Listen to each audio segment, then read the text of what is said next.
नमस्कार दोस्तों, कैसे हैं आप लोग। चलिए आज आप लोगों को फिर से एक नई कथा सुनाते हैं। कथा आप लोगों को जरा सा भी अच्छा लगेगा तो मेरे वीडियो को लाइक जरूर से कीजिएगा। देखिए आप लोग बोलते हैं वीडियो बहुत अच्छा लगता है, कथा बहुत अच्छा लगा, लेकिन लाइक करना भूल जाते हैं, शेयर करना भूल जाते हैं। आप लोग मेरे वीडियो को लाइक जरूर से कीजिएगा। देखिए जब आप लोग लाइक करते हैं तो हमको बहुत अच्छा लगता है। कमेंट बॉक्स में कमेंट भी कीजिएगा, जय महादेव लिखिएगा, हर हर महादेव लिखिएगा। देखिए भगवान जी का नाम बोलने से लिखने से सब दुख दूर होता है। तो कमेंट बॉक्स में जय महादेव या हर हर महादेव या माता पार्वती की जय, जो भी आप लिखना चाहें प्रभु का नाम जरूर से लिखिएगा और मेरे वीडियो को शेयर भी कीजिएगा। और ये वीडियो आप लोग कहां से देख रहे हैं उस जगह का नाम जरूर से लिखिएगा। हम जानना चाहते हैं कि ये वीडियो कहां कहां चल रहा है। तो चलिए आप लोगों को फिर से बहुत सुंदर कथा सुनाते हैं। आज हम आप लोगों को एक रजनी बेटी की कथा सुनाने जा रहे हैं। कथा अंत तक सुनिएगा, क्योंकि जानते ही हैं कोई भी कथा आधा अधूरा नहीं सुनना चाहिए। तो चलिए ज्यादा बात नहीं करते हैं, बहुत बात कर लिए, ज्यादा बात नहीं करते हुए ये सुंदर सी कथा शुरू करते हैं।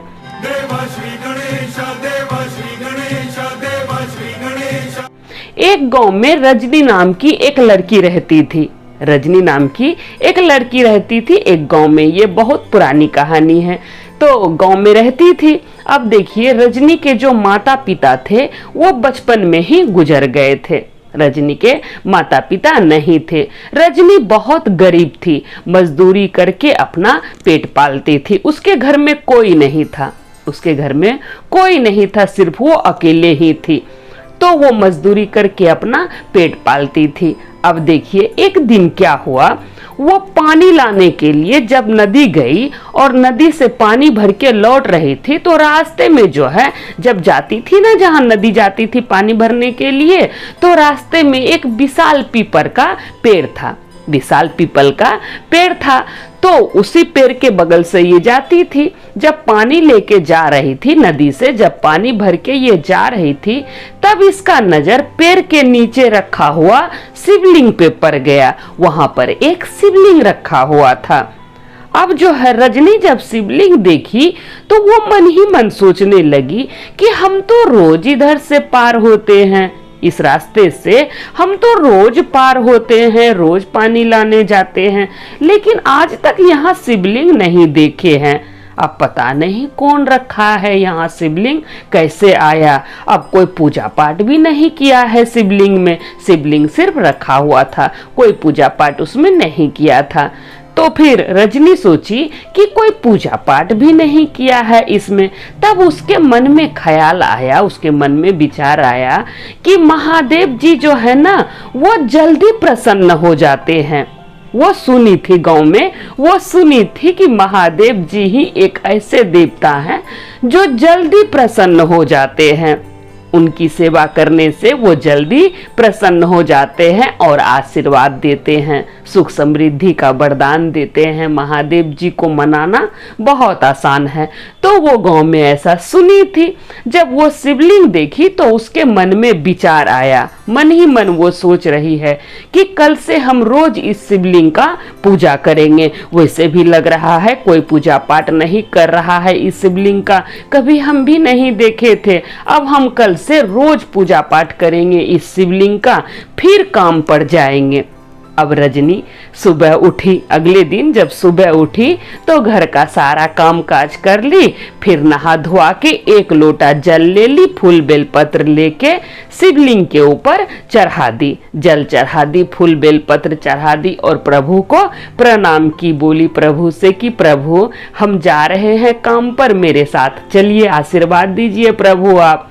तो ऐसा बोल के वो वहां से निकल गई। अब वो मजदूरी करती थी, तो एक जमींदार के यहाँ वो खेत पर काम कर रही थी। उस समय जमींदार के यहाँ खेत पर काम कर रही थी।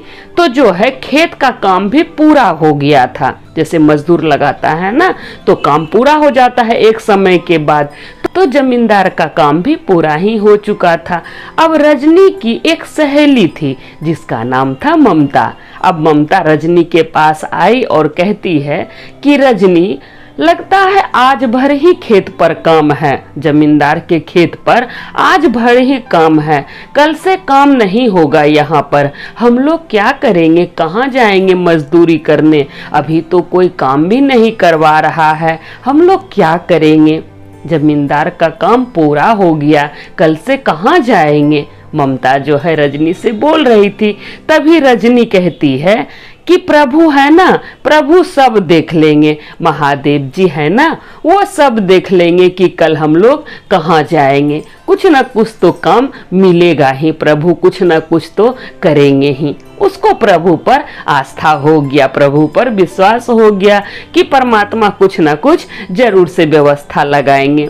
तभी देखिए कुछ मजदूर दोनों सहेली के पास आया और फिर दोनों से कहता है कि सुनो, हम लोग सुने हैं ना कि जमींदार जो है एक महल बनवाने जा रहा है, अपने लिए एक महल बनवाने जा रहा है, सो उसमें मजदूर की आवश्यकता है, तुम लोग चाहो तो वहां पर काम कर सकती हो।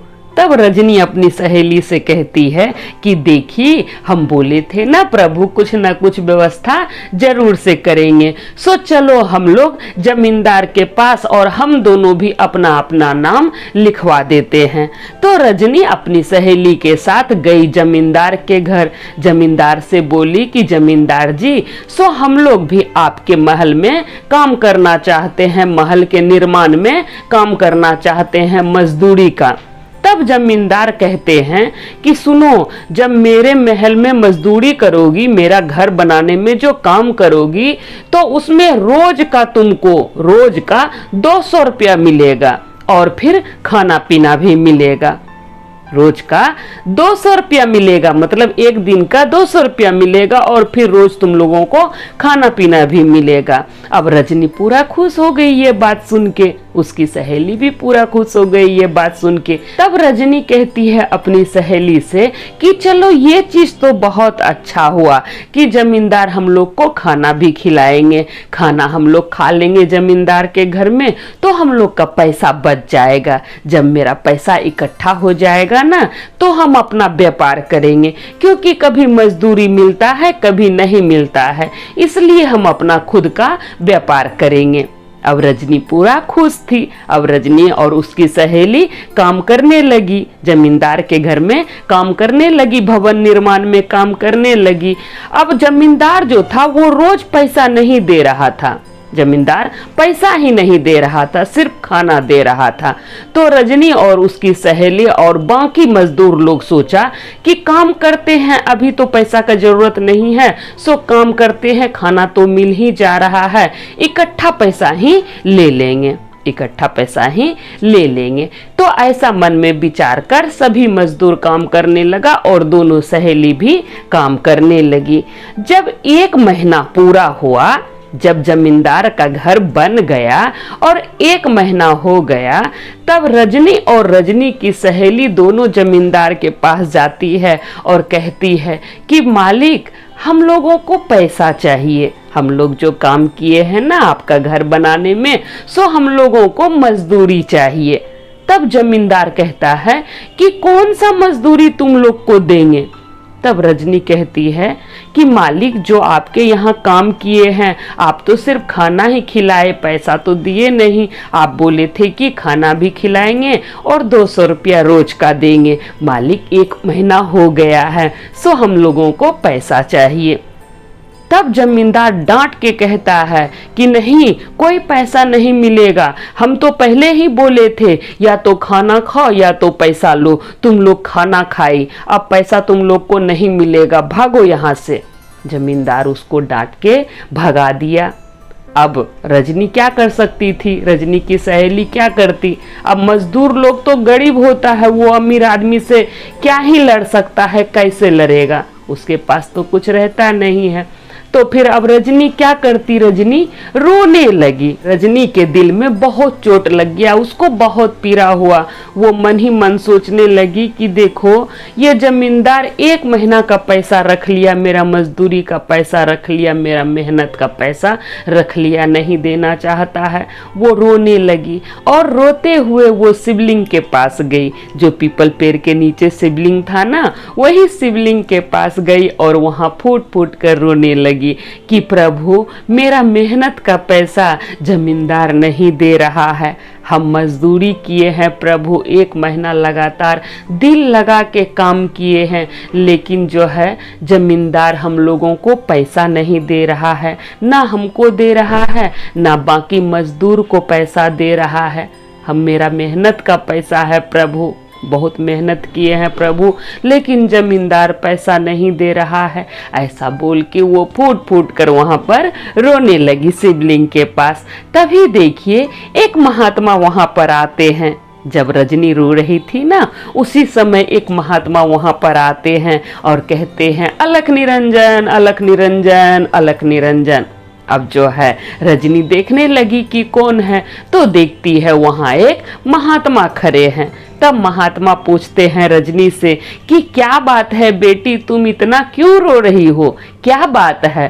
तब रजनी कहती है कि महात्मा मेरा कोई नहीं है, मेरा कोई नहीं है, हम मजदूरी करके अपना पेट पालते हैं।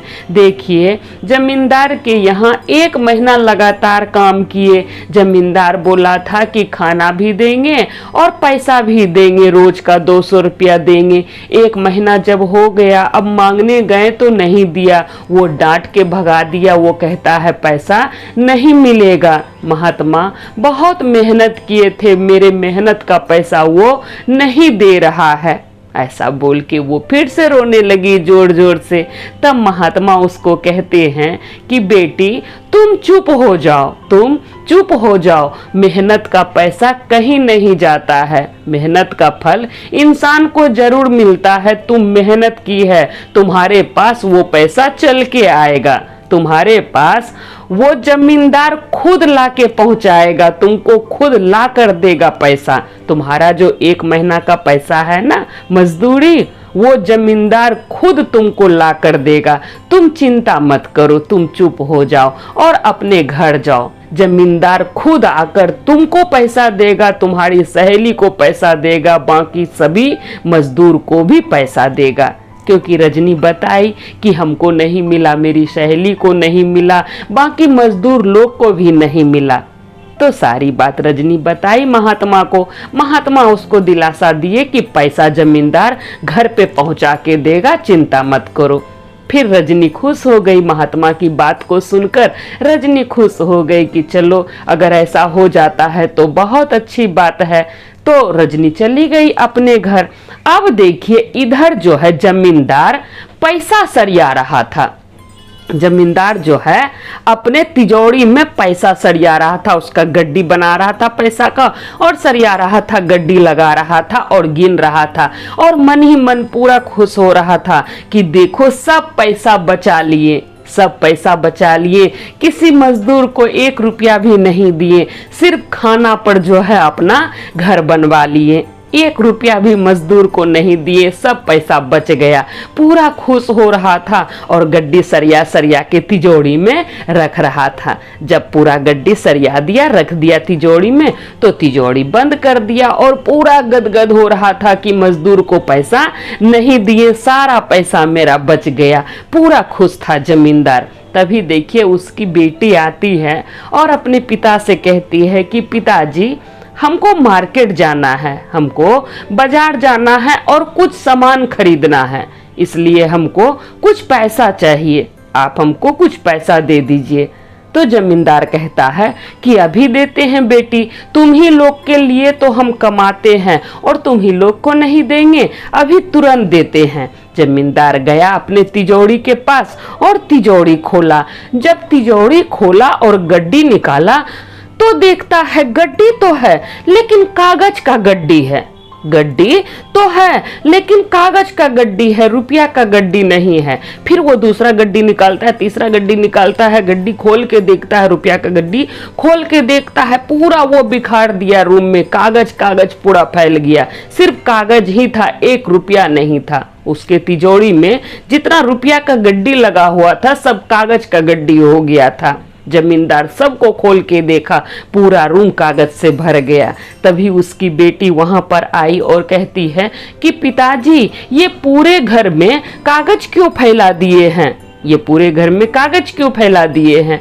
तब जमींदार कहता है बेटी ये कागज नहीं है, ये सब पैसा था, पता नहीं ये कागज कैसे हो गया, कुछ समझ नहीं आ रहा है। अभी तुरंत तो हम इसमें गड्डी गिन के रखे हैं, रुपया रखे हैं, तुरंत ये कागज कैसे हो गया, कुछ समझ नहीं आ रहा है। अब पूरा जमींदार परेशान। तभी उसकी बेटी कहती है पिताजी मेरे पास ज्यादा समय नहीं है, कुछ गहना ही दे दीजिए, आपके पास दूसरे तिजोरी में गहना है ना, कुछ गहना ही हमको दे दीजिए, हम जाके अपना खरीदारी कर लेंगे। फिर जमींदार कहता है अभी देते हैं। फिर गहना वाला तिजोरी खोलता है जमींदार। जैसे तिजोरी खोलता है, जो गहना रखा हुआ था ना तिजोरी में, वो सब सांप बिच्छू हो गया, कीड़ा मकोड़ा सांप बिच्छू सब गहना हो गया। अब जमींदार देखता है कि तिजोरी में तो सांप बिच्छू है, कीड़ा मकोड़ा है, इसमें तो गहना भरा हुआ था, हीरा मोती जवाहरात सब रखे थे, ये कैसे बिच्छू हो गया, कैसे सांप हो गया।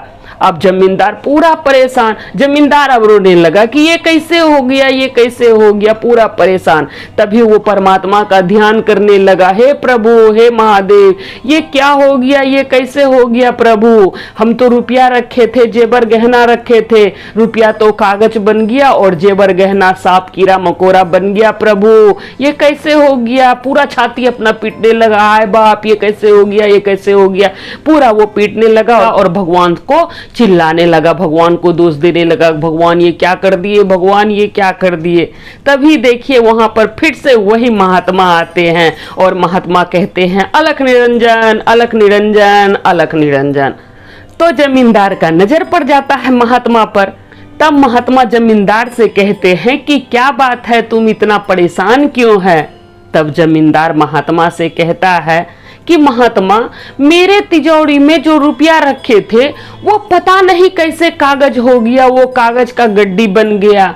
और एक तिजोरी में जो सोना चांदी हीरा मोती जवाहरात रखे थे वो सब सांप कीड़ा बिच्छू हो गया। महात्मा मेरे कुछ समझ में नहीं आ रहा है, ये कैसे हो गया। ये बोल के जमींदार पूरा रोने लगा, पूरा छाती पीटने लगा, लग रहा था कि वो अब नहीं बचेगा, पूरा परेशान, जिंदगी भर की कमाई उसका था तो वो पूरा परेशान था, पूरा दुखी था, पूरा अपना छाती पीट रहा था, हाय बाप ये क्या हो गया, हाय बाप ये क्या हो गया, पूरा छाती अपना पीट रहा था। तभी जो है महात्मा कहते हैं कि तुम दूसरे का धन रखेगा तो तुम्हारे साथ क्या होगा, जब तुम दूसरे का धन रखेगा तो तुम्हारे साथ तो यही होगा ना। तब जमींदार कहता है कि हम दूसरे का धन कौन सा रखे हैं महात्मा। तब महात्मा कहते हैं कि तुम मजदूर लोग का पैसा नहीं रखा, मजदूर का मजदूरी नहीं रखा, मजदूर तुम्हारे यहाँ 1 महीना लगातार काम किया, तुम उसका मजदूरी रख लिया तो तुमको उसका हाय नहीं लगेगा। जितना मजदूर था उसका हाय लगा है तुमको, इसीलिए तुम्हारे साथ ऐसा हुआ है। आदमी आशीर्वाद लेता है, दूसरों से आशीर्वाद लेता है, श्राप नहीं लेता है। तुम सभी का श्राप लिया है, सबका हाय तुमको लगा है, इसीलिए तुम्हारे साथ ऐसा हुआ है। दूसरे का जो धन होता है, जो कोई हड़प लेता है, वो राख के समान होता है, वो राख के समान होता है, कागज के समान होता है, वो तुमको कभी काम नहीं देगा। अगर तुम दूसरे का रुपया पैसा मार के रखेगा तो तुम्हारे घर में रोग शोक दुख दरिद्रता सदा बना रहेगा। तो तुम्हारे साथ तो ये सब होना ही था। तब जमींदार कहता है महात्मा से कि महात्मा आप बताइए हम क्या करें, हम क्या करें महात्मा। तब महात्मा कहते हैं कि जितना भी मजदूर तुम्हारे यहाँ मजदूरी किया था ना, सबको जाके उसके मेहनत का फल दो, उसको मजदूरी दो, जितना दिन तुम्हारे यहाँ काम किया। जब वो सब तुमको आशीर्वाद देगा ना, फिर तुम्हारा सब कुछ अपने आप ठीक हो जाएगा। तुम उन लोगों को खुश करो जिसको तुम दुखी किया है, उन सभी मजदूर का हाय लगा है तुमको। ऐसा बोल के महात्मा वहां से चले गए। अब देखिए इधर जमींदार क्या किया, सभी मजदूर के घर गया, जितना मजदूर था ना सभी मजदूर के घर गया और सभी मजदूर को उसका मजदूरी दिया। 1 महीना जो लगातार मजदूर खटा था सबको मजदूरी जाके पहुंचाया और कुछ बख्शीश भी दिया अलग से। मजदूरी तो दिया ही, अलग से बख्शीश भी कुछ रुपया दिया। जमींदार जो है अलग से कुछ रुपया दिया। जब अलग से कुछ रुपया दिया तो मजदूर लोग पूरा खुश हो गया, रजनी भी पूरा खुश हो गई। जब रजनी को रुपया मिला, जब जमींदार पहुंचा के रुपया दिया तो रजनी पूरा खुश हो गई, रजनी की सहेली पूरा खुश हो गई, बाकी मजदूर भी पूरा खुश हो गया। सभी मजदूर जो है जमींदार को खूब आशीर्वाद दिया। जो कल तक कोस रहा था, पूरा जमींदार को गाली दे रहा था, वो अब जमींदार को आशीर्वाद दे रहा था। अब जमींदार को सब आशीर्वाद दिया तो जमींदार पूरा खुश हो गया। जब जमींदार घर आया तो देखता है उसका तिजोरी फिर से रुपया पैसा से भरा हुआ है, सोना चांदी हीरा मोती से भरा हुआ है। फिर जमींदार भोज दिया, एक बहुत बड़ा आयोजन किया भोज का। उस भोज में सभी को बुलाया, उस भोज में सभी को बुलाया और सभी को भोजन कराया, खुशी से सभी को भोजन कराया। जब रजनी को पैसा मिला इकट्ठा, जब पैसा मिला तो रजनी उस पैसा से एक ठेला खरीदी और फिर सब्जी बेचने का काम करने लगी। जैसा कि रजनी सोची थी कि हम खुद का व्यापार करेंगे, उसको जब पैसा मिला तो उस पैसा से वो सब्जी का व्यापार करने लगी। उसका जीवन बहुत अच्छा से कटने लगा। धीरे धीरे उसका शादी भी हुआ, उसको बच्चा भी हुआ, वो खूब सुख भोगी इस संसार में। तो देखिए प्रभु की कृपा, यही है प्रभु की कृपा। कहता है ना, 1 लोटा जल सब समस्या का हल। लेकिन ये बात भी जान लीजिए कि 1 लोटा जल कितना भी चढ़ाइएगा और मन में रहेगा छल तो नहीं मिलेगा फल। तो मन में छल नहीं रहना चाहिए। अब रजनी जो है सच्चे हृदय भाव से शिवलिंग पर जल चढ़ाती थी, फूल बेलपत्र चढ़ाती थी, तो शिव जी उससे खुश होकर उसको आशीर्वाद दिए और उसका जीवन सुखमय हो गया। तो चलिए, आशा करते हैं ये कथा आप लोगों को पसंद आया होगा। रजनी बेटी की ये कथा आप लोगों को पसंद आया होगा। तो जैसा कि हम पहले ही बोले कि मेरे वीडियो को लाइक ज़रूर से कीजिएगा। आप लोग लाइक करना भूल जाते हैं, लाइक ज़रूर से कीजिएगा, कमेंट भी कीजिएगा और कहाँ से देख रहे हैं ये वीडियो उस जगह का नाम और अपना नाम ज़रूर से लिखिएगा। तो सब बोलिए जय महादेव, हर हर महादेव, माता पार्वती की जय।